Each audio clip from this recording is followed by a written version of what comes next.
Noah isn't a romantic hero, he's a monster. Allie isn't a lover, she's the final girl. And The Notebook is the most successful horror film never marketed as one. Picture this. An isolated house beside a dark lake. A woman alone in a storm, trapped with a man from her past. A desperate, rain-soaked confrontation that seals her fate forever. That is the setup for the classic horror film.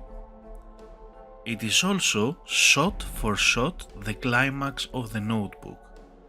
For over 2 decades, this film has been labeled and held up as the gold standard of love. It conditioned an entire generation to look at terrifying behavior and feel their hearts lift, to see a predator in pursuit and call it devotion, to watch a woman being systematically worn down, isolated and recaptured, and weep with joy when it works. But here is the thing about The Notebook that this library found when it opened the file. The horror doesn't just live in the relationship, it lives in the structure of the film itself, in who is telling the story, in what happens to Allie at the very end. The ending the film presents as its most heartbreaking proof of love. The ending that makes audiences cry hardest. When you read that ending through the correct lens, it is the most disturbing image in the film. Tonight, we are going to move through The Notebook the way you move through a haunted house. Carefully, with the lights on, naming every shadow for what it actually is. There are 6 rooms in this house. Each one gets darker than the last. We begin where the film begins, the moment he sees her, and what he does next should have ended the story before it started. Welcome to Crypta Librorum, the hidden library where fear tells its tales. Let's open today's page and find out what fear has in store for us. Stop. Before we go any further, I need you to do something. Subscribe. Now, watch the opening of this film again in your mind, but change one variable. Make Noah plain, not ugly, just ordinary. No particular charm, no extraordinary looks, just a man at a carnival who has decided he wants a woman he has never met. She is on a date with someone else. He approaches her anyway. She says no. He follows her. She says no again. He climbs to the outside of the Ferris wheel and hangs from the bar by one hand, threatening to fall and die unless she agrees to go on a date with him. Hold that image. Hold it plain. That, ladies and gentlemen, is a hostage situation. There is no other accurate description. A hostage situation occurs when one person uses the threat of harm to themselves or others to coerce compliance from someone who has already refused. Allie has refused twice. Noah threatens his own life. She agrees to the date. The film cuts to their first date and the music swells. Researchers who study unwanted pursuit behavior have a clinical name for this pattern: coercive pursuit.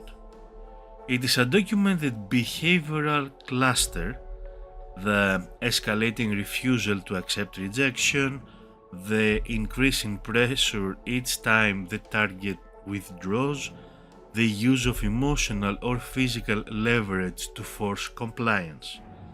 Studies consistently show that the tactics most commonly depicted as romantic in film are the same tactics stalking victims identify as the most frightening in real life.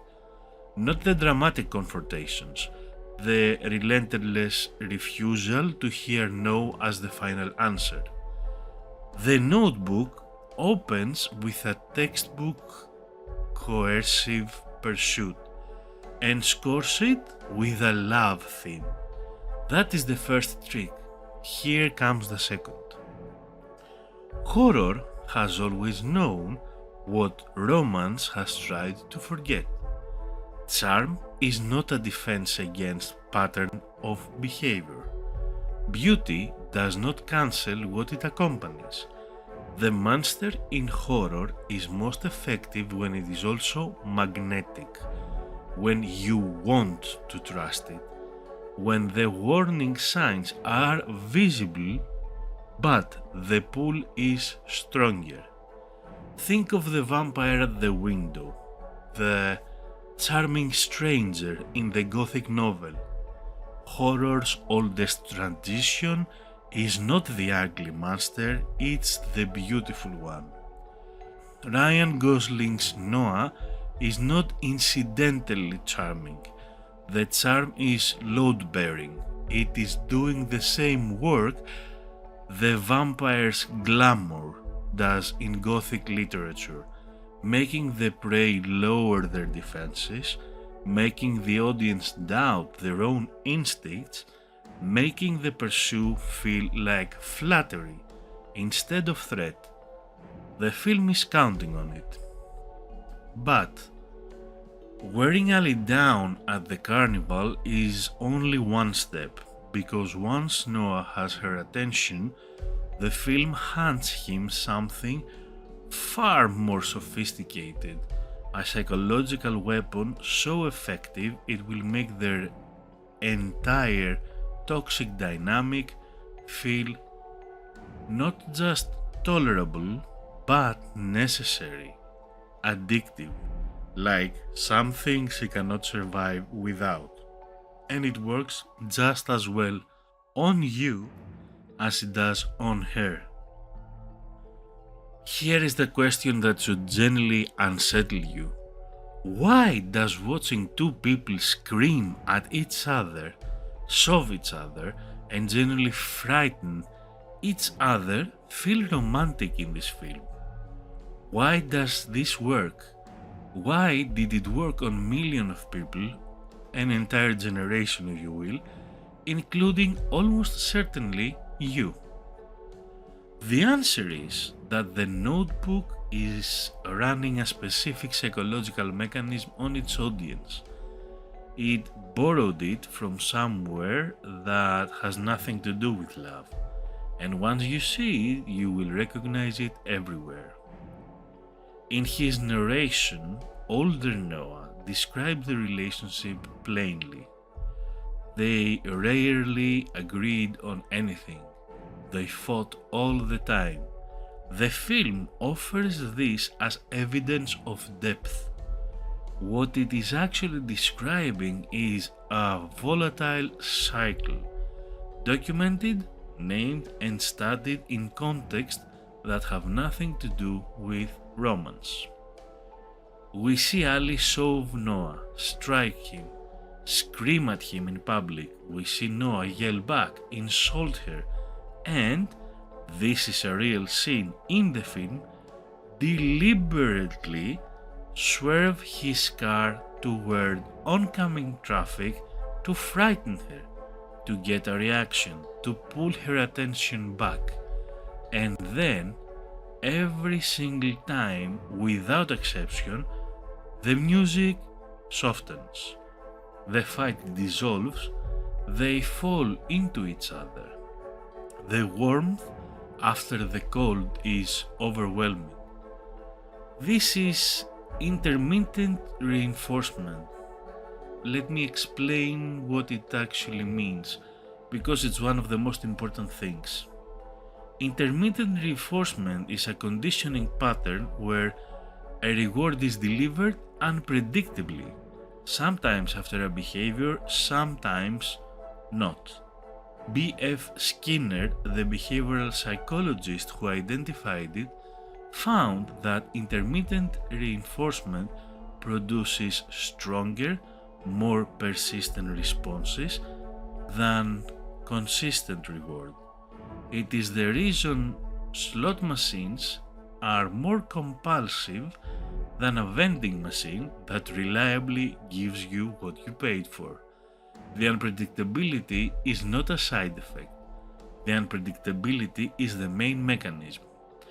Now, if we apply that to a relationship, a cycle of fear, tension, and eruption, followed by sudden, overwhelming warmth, produces a bond that feels to the person inside it like the most intense connection they have ever experienced. The relief after conflict is chemically identical to the relief after danger. The nervous system does not distinguish between them. What it registers is this person is the source of both the worst feeling and the best feeling, which means this person is the most important person, which means losing them would be catastrophic. Abuse researchers call the result a trauma bond. It is not a weakness, don't mistake it as one. It is not a character flaw either, it is just a neurological response to a specific pattern of stimulus, and it is extraordinarily difficult to override with logic because it does not live in the part of the brain that processes logic. Neither it's created with logic. The notebook constructs this pattern with precision and calls it the proof of epic love. Horror uses intermittent reinforcement too, just with a different surface content. The haunted house that is warm and welcoming one night becomes terrifying the next.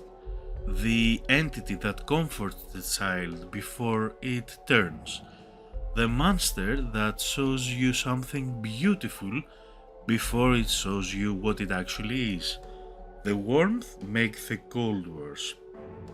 The good makes the bad survivable, which is exactly what keeps the victim inside that cycle. But the trauma bond is only the psychological mechanism that keeps Alice in place. What Noah builds next is the physical structure of the trap itself, and it is hidden inside what is widely considered one of the most romantic gestures in cinema history.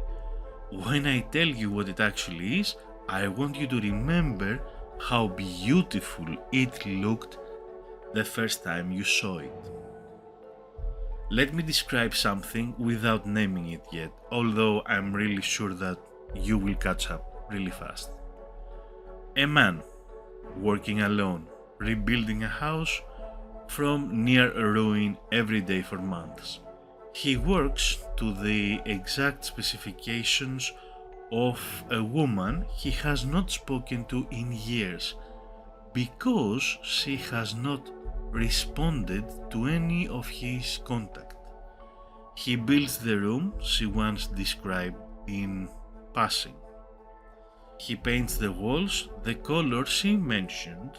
He reconstructs beam by beam the precise shape of her private dream in an isolated location beside a lake, while she's engaged to marry someone else. Now, tell me what that is. Is it love or is it maybe a lair? Before Noah builds anything, he writes Allie a letter every single day for a full year. 365 letters. The film eventually reveals her mother has been intercepting them. Partial mitigation, the film would have you say. But be precise about what partial mitigation means. It means the behavior is partially explained. It does not mean the behavior was not happening. From Noah's perspective, he spent an entire year in obsessive unilateral contact with a woman from whom he received nothing in return. No response, no acknowledgement, no signal that the contact was even welcome. In horror, in the true crime documentary that would eventually be made about this story, the letters are the exhibit that establish the pattern. They prove that Noah's response to rejection is not to accept it. It is to intensify, to treat silence as an obstacle rather than an answer. The house is that pattern made physical. Psychologists call it lovebombing, and not only psychologists. An overwhelming, engineered display of attention used to destabilize a target's sense of reality and make them feel uniquely, inescapably claimed. Lovebombing is not understood as a loving gesture by researchers who study it. It is a control tactic. Its purpose is to make the target feel so specifically known, so singularly understood that their current reality, their other relationships, their own judgment, their existing commitments begins to feel insufficient by comparison. The house is not a gift.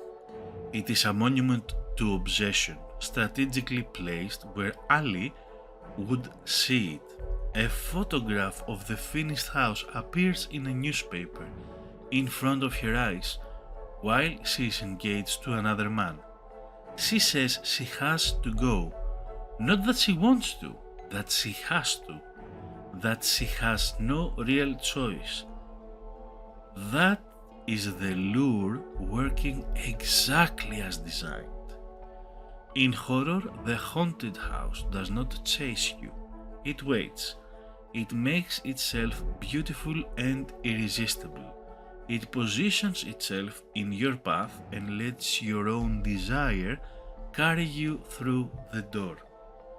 The most effective trap is always the one the victim walks into it willingly, because willingness can be manufactured if you understand how. Noah understands how.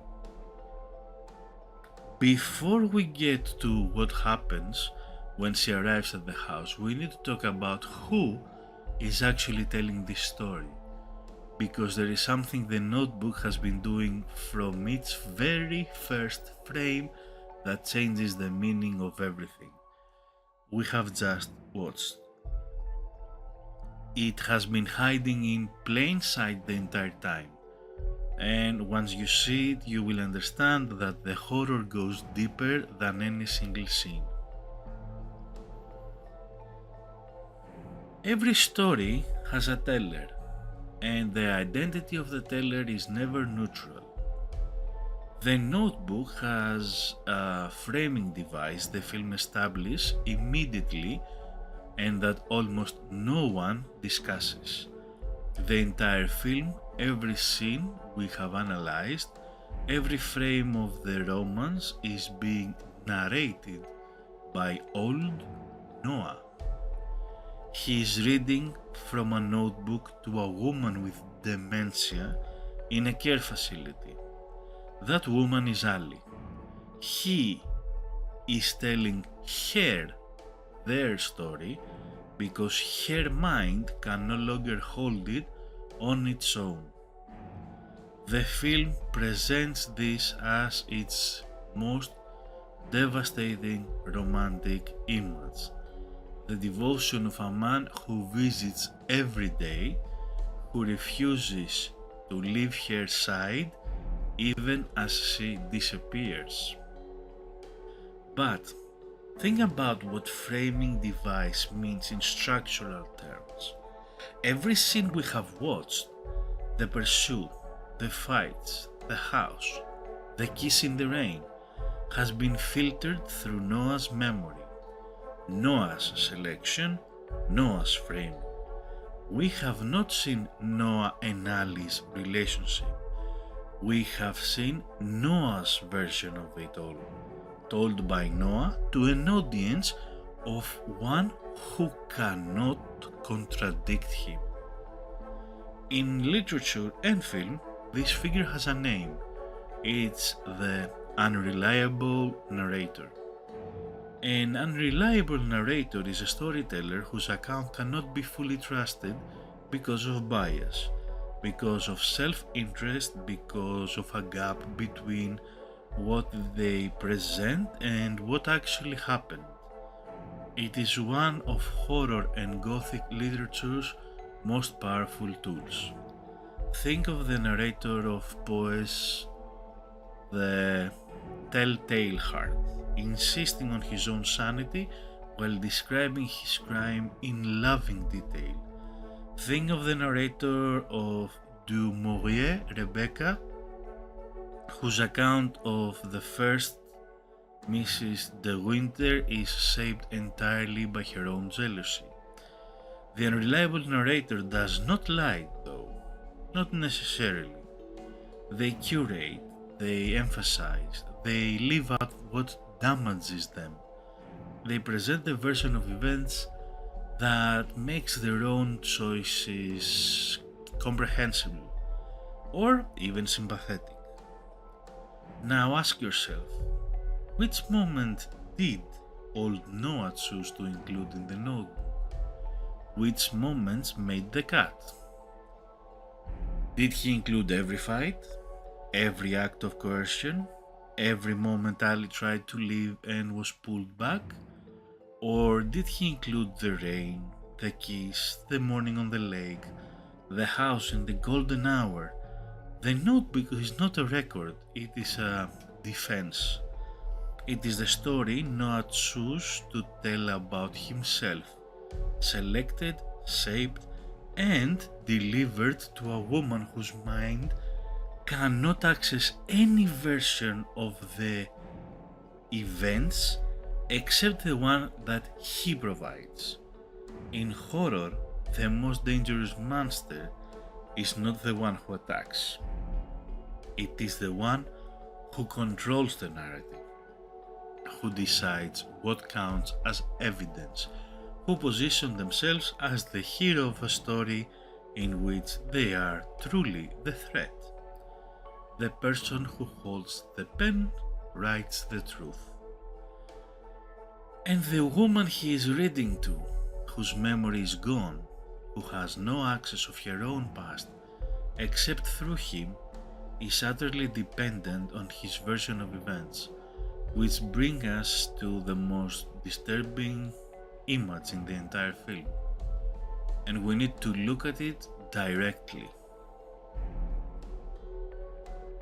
Let us talk about the ending that makes everyone cry. Allie, in the present day timeline, is living in a care facility with dementia. She does not consistently recognize Noah. Most days she does not know who he is, but Noah visits every day. He reads to her from the notebook, their love story, and occasionally, briefly, she returns. She knows him, she remembers, they have one or two clear moments together, and then it is gone, and he begins again. The film presents this as a tragedy lit by devotion, as the most profound expression of what love looks like when it has outlasted everything: youth, beauty, memory, the self.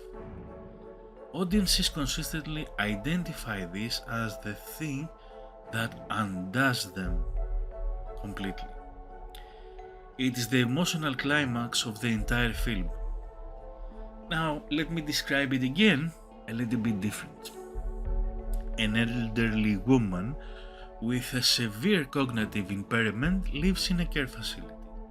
Every day, a man comes and tells her a story about herself.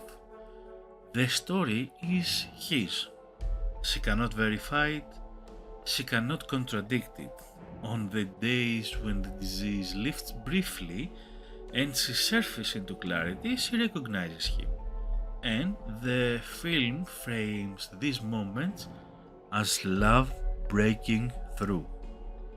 But what those moments actually involve is this: a woman with dementia in a window of fragile clarity, recognizing the man who has been coming every day to tell her who she is and who she loves, surfacing every time into his version of her. This is not, in the Gothic tradition, a new image. The imprisoned woman whose mind or freedom has been taken from her by the man who claims to love her is one of the oldest figures in Gothic literature. She appears in Jane Eyre, not as Jane but as Bertha Manson, the first wife locked in the attic of Thornfield Hall. She appears in The Yellow Wallpaper, Charlotte Perkins Gilman's devastating story of a woman whose husband's version of her reality has been imposed on her so completely that she loses access to her own. Or even in The Phantom of the Opera. She appears again and again because the Gothic tradition understands something that Romance genre has always tried to soften. The most complete form of possession is not the physical, it is the cognitive. Allie, in the ending of The Notebook, is in that state. Noah comes every day, he brings the story, he decides what she remembers and what she is told when she cannot remember. He is the sole custodian of her identity. And the film asks you to find this beautiful. The Gothic tradition would call it the final room of this haunted house. The one you reach at the end when you understand what the house was always for. Not a home, but a prison. There is one question this film leaves completely unasked. The question that once you hear it, you will not be able to stop hearing. If Allie could remember everything, if the disease lifted completely and permanently, and she could access every moment of her own life without no curation, would she still choose to be there? The film does not ask this. It cannot afford to. And that silence is the loudest thing in this movie. Here is what every film builds toward: the moment the final girl gets out. She has survived the pursuit, endured the circle, found safety. She is standing in the light away from the monster with someone who will not hurt her. And the audience exhales because she made it. The Notebook takes that moment and inverts it entirely. When Allie returns to Noah at the house, she is engaged to Lon Hammond. The film is careful with Lon. He is not made a villain, and that is a deliberate choice, because making him a villain would let the audience off the hook. Lon is kind, patient, devoted, supportive of her painting. He has done nothing wrong. In the grammar of horror, Lon Hammond is the safe house, the lit room at the end of the dark corridor, the proof that escape is real and that something better exists on the other side. Allie cheats on him, she goes back. And the film frames this not as a failure of judgment, but as destiny, as the heroic return of a woman to her true self. The audience, primed for 2 full hours on intermittent reinforcement, on the mythology of soulmates, on the idea that Noah's obsession is the truest measure of love, feels not horror but relief. Not grief for Lon, but joy for Allie, because the mechanism has been running perfectly from the first frame. This is what horror call the inversion of the final girl trope. The final girl is one of horror's most studied archetypes. The survivor, the one who escapes, the one the audience roots for precisely because she does not go back. When she runs, we run with her. The Notebook constructs the entire second act around making you root for the final girl to walk back in. It takes every tool in the horror kit, the coercive pursuit, the trauma bond, the architectural lure of the house, the unreliable narrator, and deploys them toward one goal, making the return feel like a homecoming rather than a capture. And it works, like a charm. This is the most important and most disturbing thing to say about this film. It worked on millions of people. It worked so completely that the generation it conditioned is now raising children, and many of them still have not been told that what they memorized as love looks is, in clinical and literary terms, something else entirely.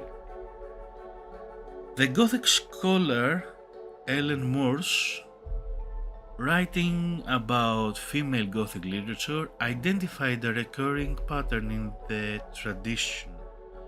The moment where the female protagonist is returned to or trapped within a space controlled by a threatening figure, and the narrative reframes that capture as resolution. It appears in Wuthering Heights, where Claire's obsession with Heathcliff destroys every safe alternative she's offered. And it appears in The Notebook, where Allie returns to the house beside the dark lake, and the camera treats it as the most beautiful shot in the film. The monster wins. The film calls it love. The audience gives it a standing ovation. We should sit with that. For over 2 decades, The Notebook sold a version of love that is, when you strip away the sunsets and the beautiful score, a horror story in a golden frame. It opens with coercion and calls it chemistry. It runs a trauma bond and calls it passion. It builds a lair and calls it devotion. It hands the monster the pen, lets him write the story, and locks the heroine in a room where her only self is the one he provides. That is extraordinarily filmmaking. The craft is genuine. The beauty is real. Horror at its highest level has always been beautiful. That is the point. The Notebook executes it with more skill than most films that announce themselves as horror ever manage, but skill in service of a lie is still a lie. The Gothic tradition this film belongs to, whether it admits it or not, is not a lesser one.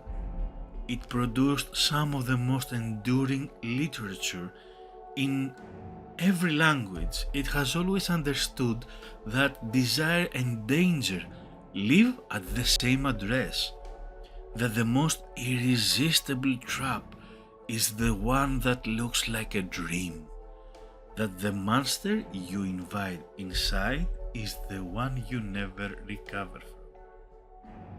You do not have to stop loving this film. Horror can be beautiful. The Gothic was always known that it has always understood that the most powerful stories are the ones that get under your skin, that linger, that feel like they were made specifically for you, that my friends, is not a flaw. That is the oldest magic in this world.